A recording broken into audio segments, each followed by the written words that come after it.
Faro Realizaciones presenta Personas y Personajes. Historias de vida, historias de la gente. Conducción, Rubén Baltián.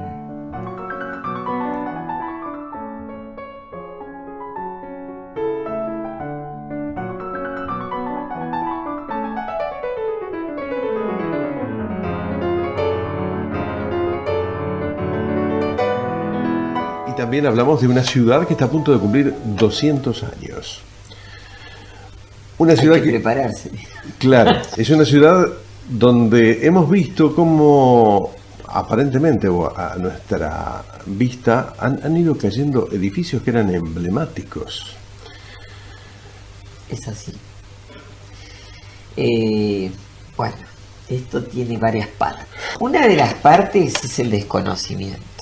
A veces también se pondera un edificio por su estilo, elementos que le pueden otorgar valor, pero las construcciones tienen un alma también. Exacto. Si vivió alguien en ese lugar, por ejemplo, en la primera cuadra de calle La Madrid, donde hubo por mucho tiempo una pensión y hoy hay un estacionamiento, creo, era la casa del doctor Leónidas Lucero.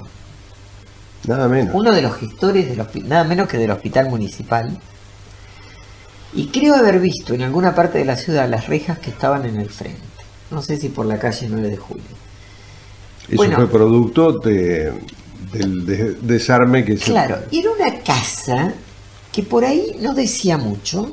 Veías una reja, un jardincito y empezaba la construcción.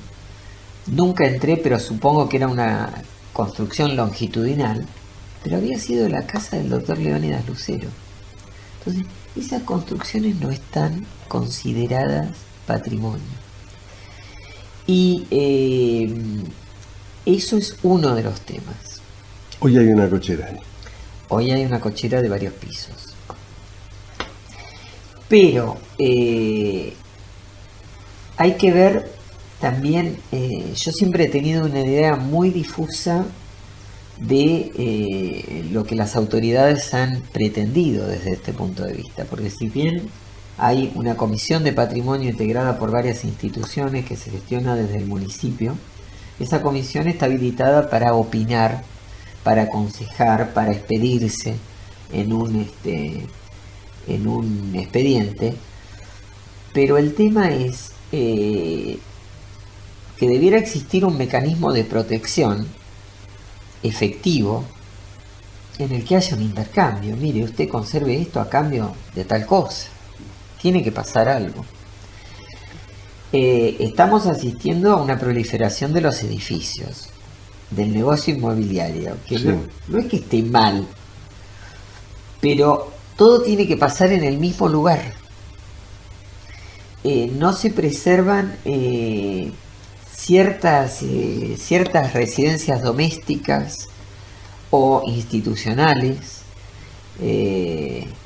más allá de los avatares que nos trajo el temporal también.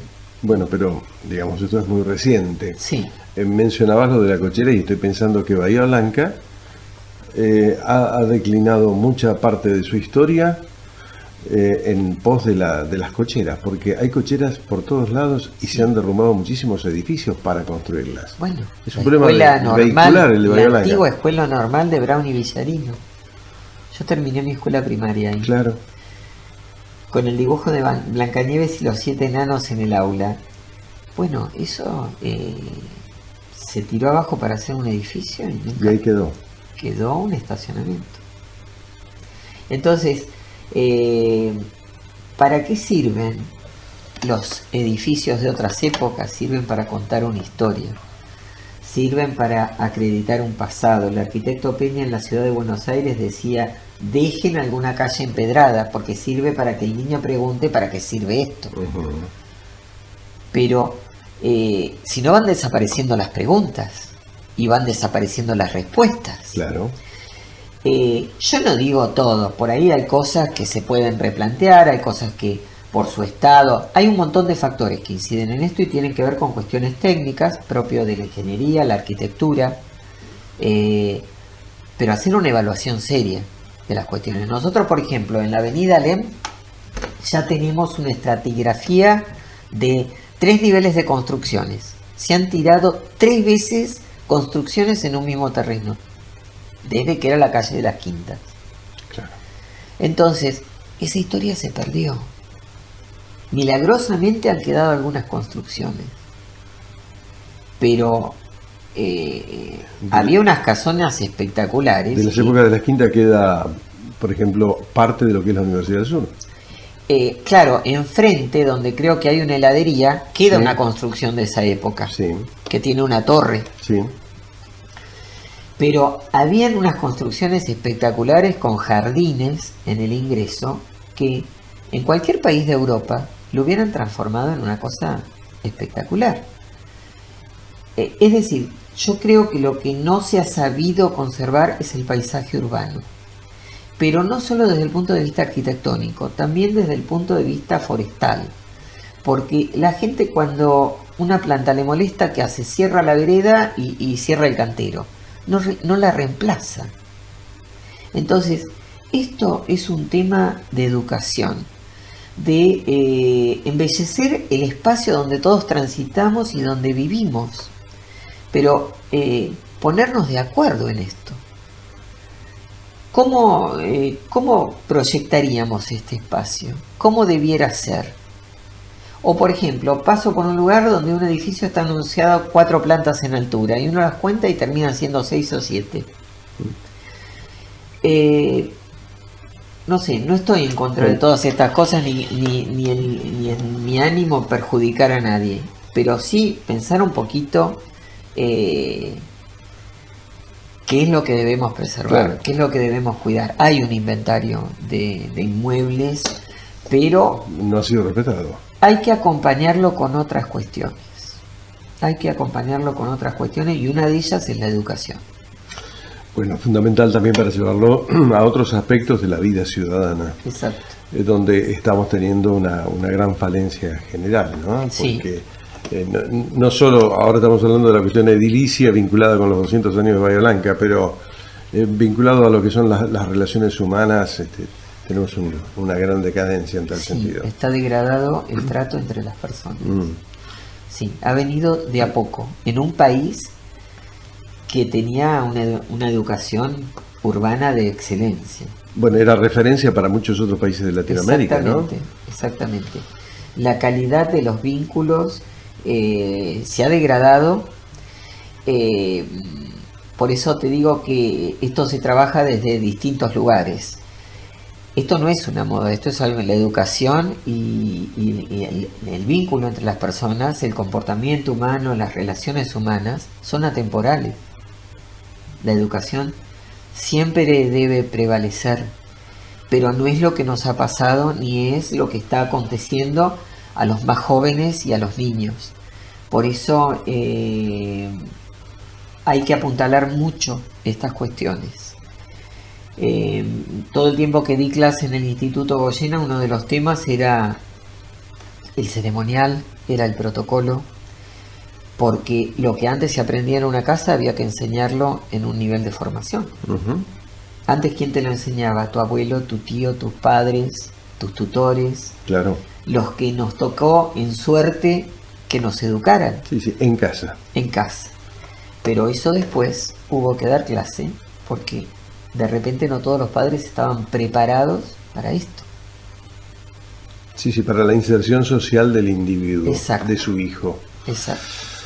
Por eso esto tiene muchas partes, Ujú.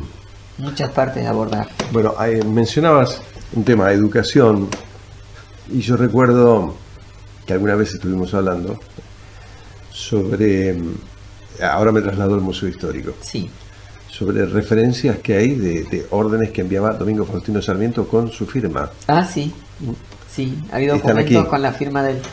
Sí, porque dentro de la documentación hay distintos niveles de comunicaciones y las circulares o incluso impresas estaban firmadas por... Mirá, ¿cómo te acordás? Sí, porque aún con grandes referencias, como por ejemplo San Martín, estamos hablando de Sí. San Martín, Sarmiento, todo lo que incidieron, porque en realidad estamos hablando de 200 años y somos un país muy joven. Es cierto. Bahía Blanca nació 12 años después de la Declaración de la Independencia. Y- Patagones es más antiguo que nosotros. exacto, 2 Es de años la más, época ¿no? virreinal. Claro. Sí, sí. Por es eso. cierto. Bueno, entonces todo eso y aquellas grandes personalidades que tuvo la República Argentina y su vínculo con Bahía Blanca, porque Bahía Blanca estaba inserta en este desarrollo de lo que fue la Argentina. Y bueno, en el sur de la provincia y en el sur del país por mucho tiempo fue la población, la única población, con Sí. Carmen de Patagones. Claro, Ahí se terminaba el mapa. sí, sí. Ahora Pero- empezó a abrirse un poco más la Patagonia. Sí, por suerte. Claro, alguna vez tiene que Porque, desarrollarse. muchas personas que viven en Buenos Aires no tienen ni idea, incluso cuando hablan los periodistas nos damos cuenta, ni idea de cómo sigue el país para abajo. Sí, sí, sí. Tienen una idea geográfica muy limitada y de pocos kilómetros. Y ni hablemos del continente antártico. Dicen el sur y que se refieren solamente al conurbano, Claro. al sur del conurbano, no al sur de la provincia de Buenos Claro. Aires. Pero el sur, todo, hasta más allá de Tierra del Fuego, Claro. ¿no? Que es maravilloso. Realmente los que no han tenido la oportunidad de recorrer estos paisajes debieran hacerlo porque es muy interesante y es increíble.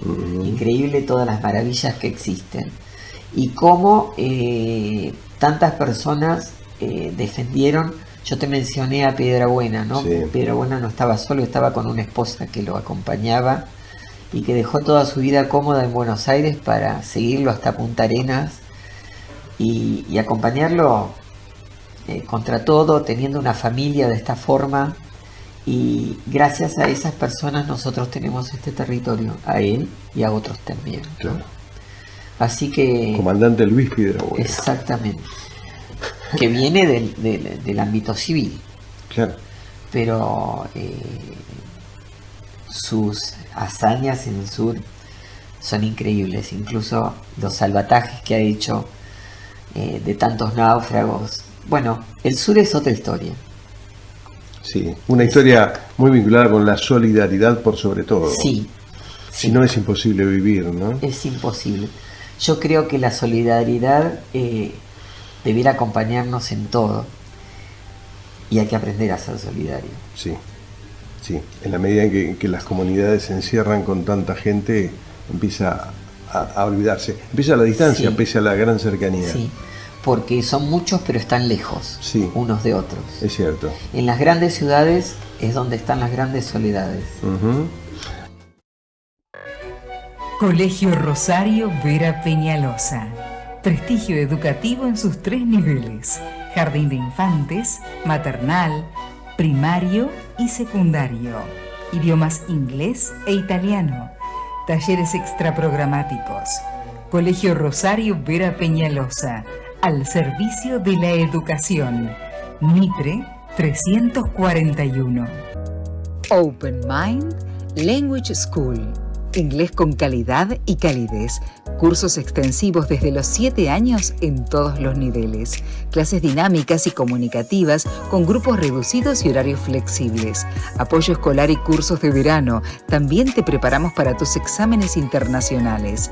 Estamos en Casanova 715, teléfono 291-443-5053. Open Mind. Faro Realizaciones. Desde el año 2001 generando contenidos. Personas y personajes. Nosotras. Busca tu estilo. Backstage. Bien de viernes. Publicita con nosotros. Desde Bahía Blanca, proyectados al mundo. Nuestros teléfonos 291-570-3705 y 2916-491162. ¿Alguna otra referencia a lo que tenemos? Sí. como patrimonio dentro del museo, Sí, de lo que se ha rescatado, ¿no? sí. Como patrimonio en piezas, Sí. bueno, el museo tiene el aparato de rayos que estuvo en el Hospital Municipal de Rayos X, o sea, para tomar Sí, radiografías. sí. El más antiguo de Sudamérica. Un aparato que funcionaba con rayos Röntgen. Esa es una pieza que, bueno, yo me jubilé. Sí. Mientras estuve, la pieza estaba armada parcialmente porque las otras partes eran muy delicadas, eran como especies de globos de vidrio, cosas muy delicadas que esas se conservaron guardadas para que no sufrieran ningún accidente. Ujú. Pero bueno, esta es una pieza importante. Hay un reloj también lanterno del siglo XVII, un reloj de hierro que han venido incluso de Gran Bretaña a verlo, ¿no? ¿Y cómo habrá llegado ese reloj aquí? Yo no recuerdo claramente. Yo en todo el tiempo que estuve en el museo, los 40 años, el reloj estuvo allí. Tiene hasta las agujas, todo un mecanismo muy complejo. No tengo presente en este momento cómo la pieza llegó, sí, la época a la que pertenece. Y bueno, el museo se ha nutrido de patrimonios de las familias y también de las instituciones. Claro.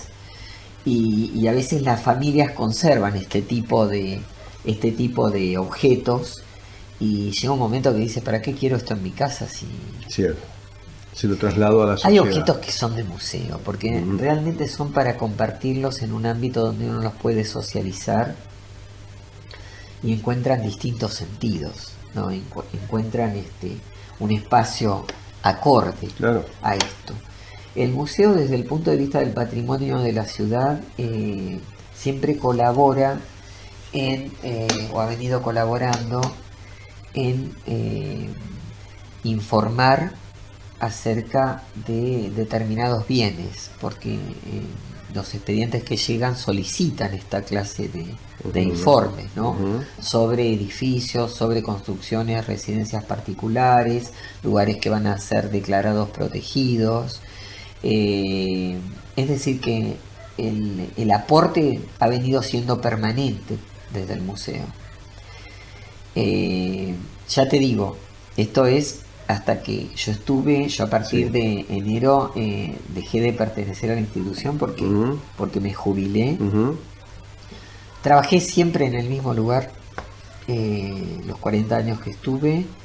Y supongo que con un gran deseo de continuar, ¿no? Vinculado a lo que es el estudio de la historia de Bahía Blanca. Sí, lo que pasa que, bueno, se cumplen ciclos. Sí. Y en el ámbito público hay un tope. Claro. En muchos sentidos. Es una cosa rara, porque cuando vos sentís que estás tan preparado, que aprendiste tanto, que sabés tanto, Sí. que ayudaste a tantos funcionarios a que no se llevaran por delante una pared, que los orientaste, que hiciste tantas cosas, y de repente cuando llega ese momento te tenés que ir. Claro, te dicen muchas gracias por los servicios prestados. A veces. Otras veces no. A ver, lo que pasa es que el ámbito de las personas con las que trabajás en la cotidianeidad, sí, en ellos pasan distintas secciones del municipio que han tenido cosas muy lindas. Hemos tenido un intercambio de palabras muy, muy sentido a raíz de esto. Pero, bueno, no necesariamente de los funcionarios. A veces te vas y algunos ni se enteran que te fuiste porque justo fue un cambio de gestión. Exacto. Y no te conocieron o lo que fuera. Pero cuando vos sentís que tenés todas las herramientas y que sabés hacer las cosas y que sabés cómo debieran ser, ahí te tenés que ir. Sí, porque además facilitas. La presencia de esa persona facilita el desarrollo de lo que se proponen. Claro. Yo recuerdo a muchos profesores universitarios que debieron retirarse del aula, y uno de ellos me decía, yo ahora que me capacité, que tengo tanta información para darle a mis alumnos, me tengo que retirar. Además, la experiencia es intransferible. Claro. Vos podés proyectar conocimientos, pero las vivencias, porque además desde el museo yo no trabajaba puertas adentro con la gente que me acompañaba, sino que estábamos en relación con ceremonial, con obras públicas, con un montón de áreas, con el hospital municipal. Los intercambios eran permanentes, no es que estábamos encerrados hacia adentro. Sí, sí. Lo que pasa es que por ahí de lo que pasa en un museo se sabe poco. ¿Y qué hacen en un museo? Y nada, porque nadie sabe de qué se ocupa. Pero un museo tiene muchas funciones, y una de ellas es también el acompañamiento a la comunidad. Desde un museo público uno debiera acompañar a la comunidad en su desarrollo. En estos años en que estuviste allí, ¿hubo mucha concurrencia de público? Sí, Ah, sí. hubo interés. Hubo interés. Yo te diría en los distintos momentos de la historia del museo. Porque yo también presencié, fui parte de las gestiones de otros. Claro. Entonces, sí, el museo pasó por distintas etapas. Es un museo que estuvo sujeto a muchísimos avatares, que necesita siempre estar bien apuntalado. Un museo del que partieron otros museos, como el Museo del Puerto, Claro. el Museo Ferro White, o sea, el patrimonio reunido o que formaba parte pasó a formar parte el Museo de Ciencias. Bueno, el propio museo que debió trasladarse Sí, desde el subsuelo del sí. teatro, ¿no? Bueno, el museo estuvo por mucho tiempo en un lugar donde realmente no tenía posibilidades de crecimiento de ninguna clase. Era una especie de sótano, la antigua confitería del teatro. Claro. En ese lugar, en el año 55, para crear el área de ciencias naturales, digamos que se mutiló una parte de la cámara acústica que estaba bajo la platea, que siempre dije que para mí se debiera restituir, aunque sea con una estructura acristalada, porque es un teatro de voz. Claro.